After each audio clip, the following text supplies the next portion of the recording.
Hello, I'm Jonathan. And I'm Heidi. Welcome to Global Talk.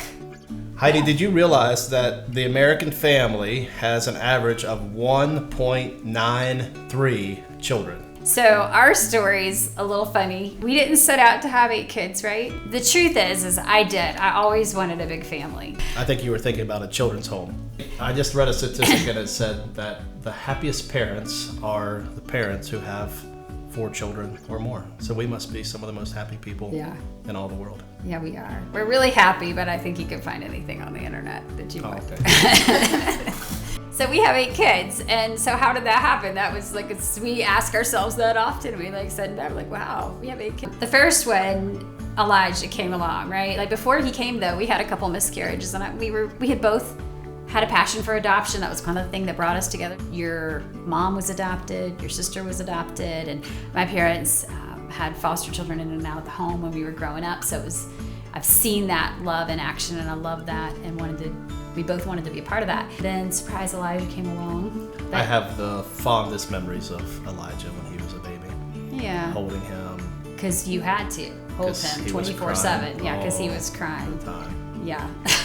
It was like the first 3 months of his life. It was sweet memories. Yeah.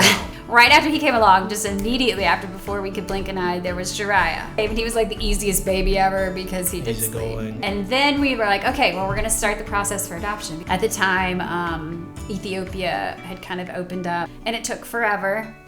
And in that process, surprise, Perpetua showed up. Yes. Shortly after that, we got a picture of Nations, had the opportunity to go pick her up, and she was forever ours in our arms. In 2014, we headed off to Jordan. Actually, we lived in Jordan for about 6 years. We had 1 miscarriage, and then Addie came along. Yes, she's very much Jordanian. Yes, she is like 100% believing that she's Jordanian. You cannot be born in Jordan and become a Jordanian. They don't do that. And then Evie came along, and she was actually born in the U.S., but we were still living in Jordan, so we scooped her up and put her back on the plane. She was born on September 11th. Yep. Born right in our home.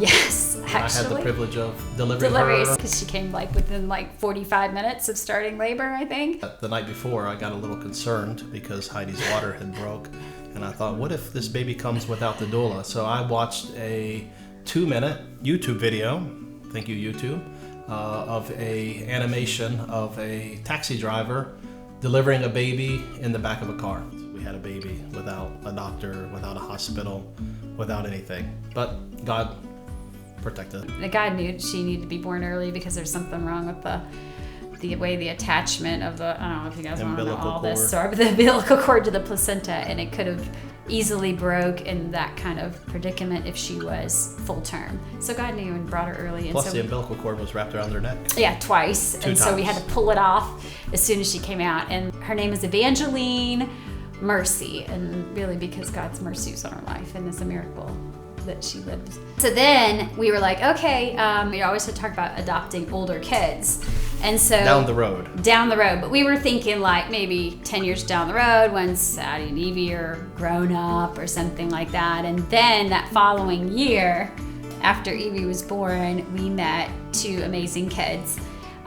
They were 13 and 10 at the time, and my parents were actually fostering them, and they came up for adoption.